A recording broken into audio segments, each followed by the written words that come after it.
Abaturarwanda ndetse n'abanyarwanda muri rusange byagaragaye yuko bakunda filime z'uruhererekane, filime nyarwanda. Bityo rero bamwe bakaba bayakurikira kuri televiziyo ndetse n'andi machannel agiye atandukanye.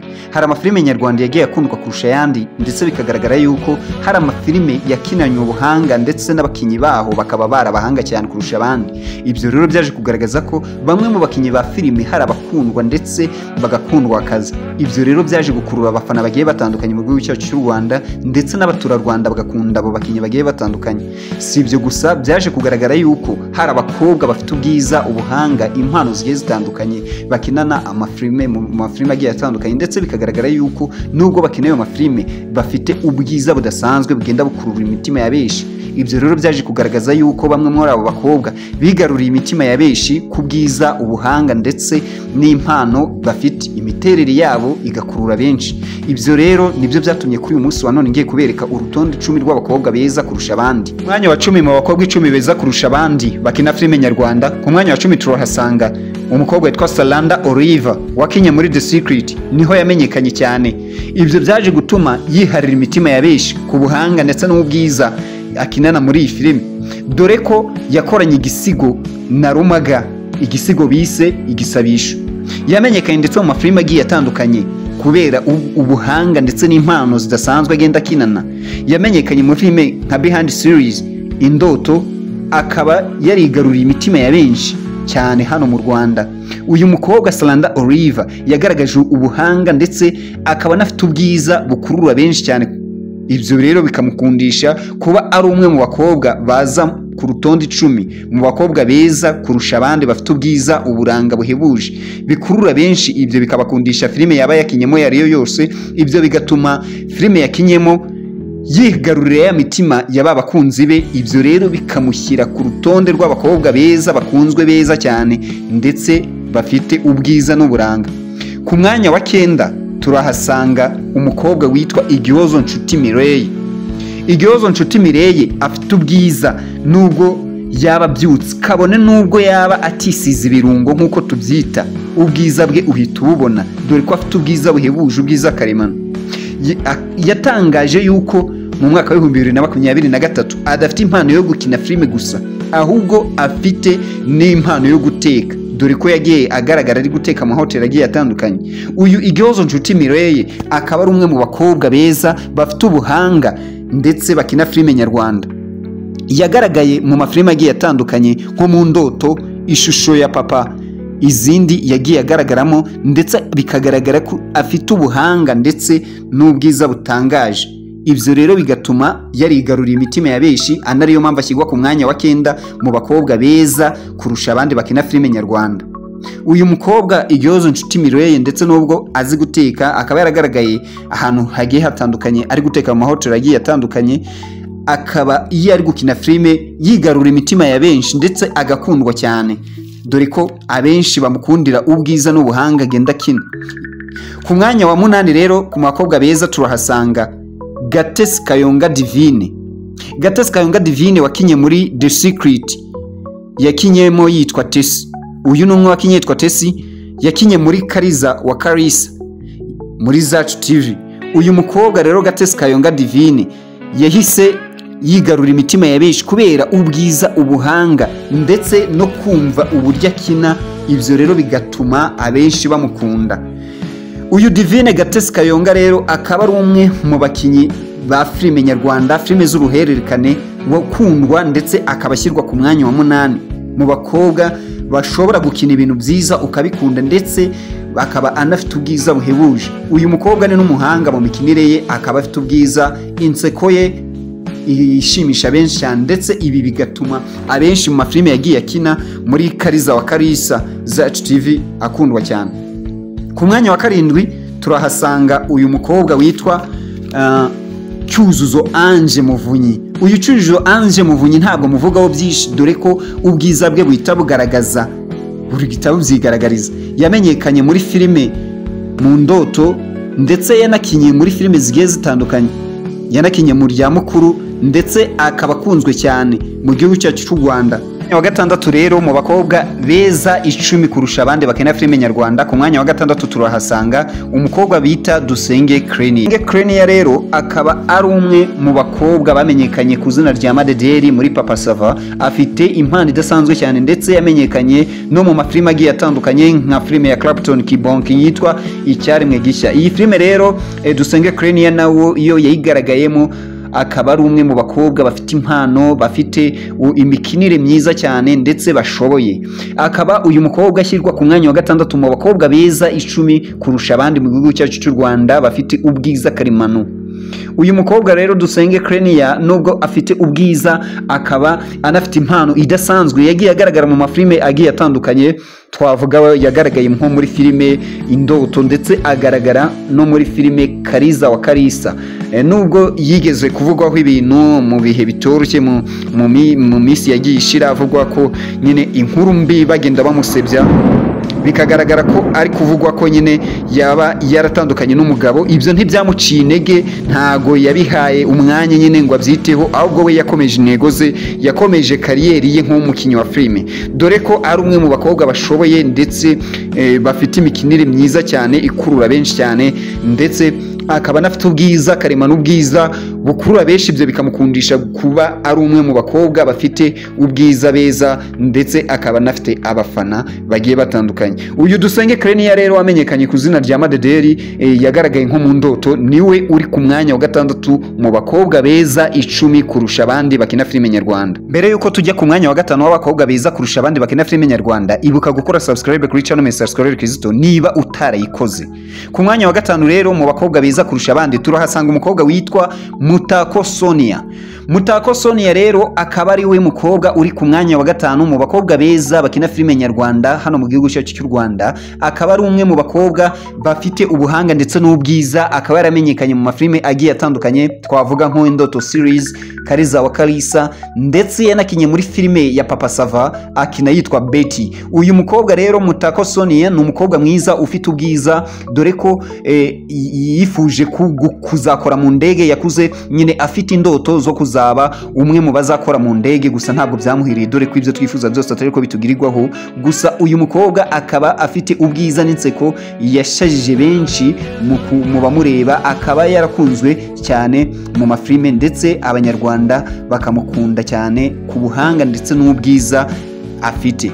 Akaba rero ari umukobwa uri ku mwanya wa gatanu mu bakobwa beza cyane, mu bakobwa beza kurusha abandi bari ku mwanya.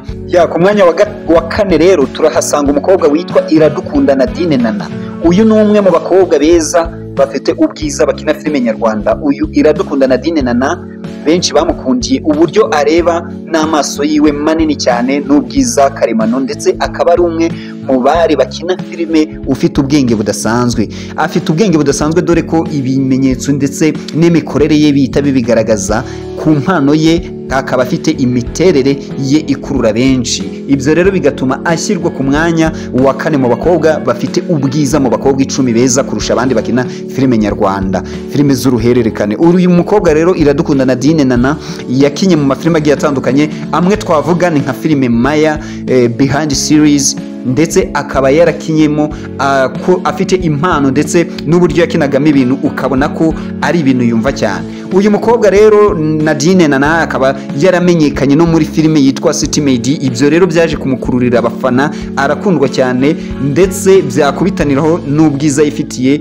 byahurirana bigahita biba mahwi. Ibyo rero byaje kuba bituma uyu mukobwa ari umwe mu bashyirwa ku rutonde rw'abakobwa 10 beza cyane kurusha abandi, ndetse bikanatuma ashyirwa ku mwanya wa kane mu bakobwa bakurura benshi, mu bakobwa abenshi bifuza, ndetse ibyo bikanatuma anafite ubwenge, bikanatuma ashyirwa ku bakobwa beza kurusha abandi mu bakobwa 10, akaba ashyirwa ku mwanya wa kane. Uwo rero nta wundi yari Nadine Nana Iradukunda.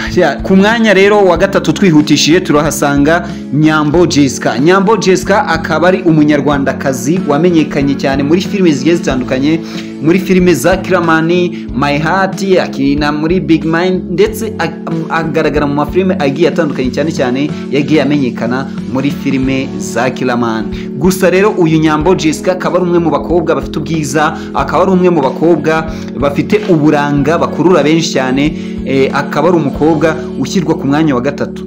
uyu mukobwa rero Nyambo Jessica yagaragaye mu mafilime agiye atandukanye ya Kiramani, bityo rero nawe akaba azwiho kuba yifitiye channel yiwe yitwa Miss Nyambo, akaba ari channel imeze neza yazamutse, akaba ari umwe mu bakobwa ndetse nawe afite ikofi. Uyu mukobwa rero afite ikofi, akaba ari umwe ufite igikundiro, byagaragaye yuko nyine nawe afite agatubutse, dore ko ari umwe mu bakobwa ndetse beza bakina filime, afite n'impano zidasanzwe, afite amafaranga menshi cyane. Ibyo rero bikanatuma si ibyo gusa, bamwe bakomeje kudusaba yuko Nyambo Jessica twamushyira ku mwanya wa mbere, naribwo ubu usanga abantu benshi bavuga uti Nyambo niwe mukobwa mwiza wa mbere, ariko twebwe rero dore ko duca imanza zitabera, niyo mpamvu twe tugiye kubabwira yuko Nyambo uyu mwanya wa gatatu niwo twamugeneye, kuko abari imbere yiwe bo baramurenze, ni beza cyane.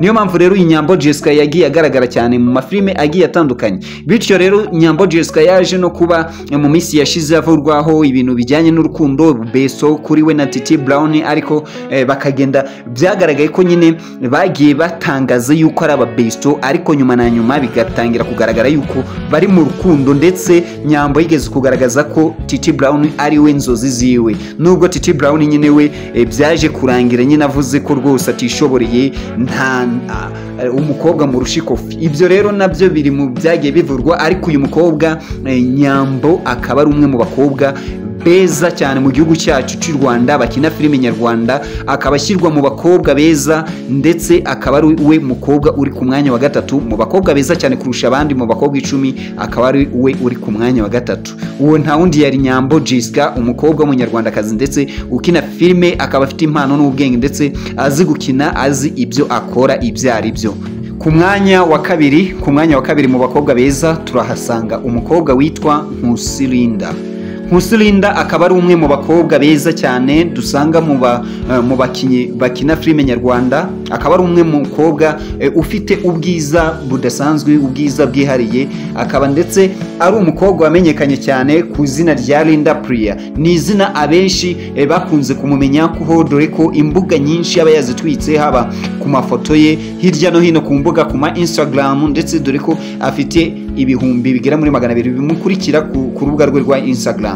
Uyu mukobwa rero Linda Priya cyangwa se Linda Priya uzwi ku mazina nka Linda Priya, ariko akaba amazina ye y'ababyari Nkusi Linda, akaba ari we mukinyi w'imena cyane muri filime Mukadata series. Ni filime yagiye ikundwa cyane n'abatari bake, akaba ari uyu mukobwa ari we wayikinyemo, ari we mukinyi w'imena.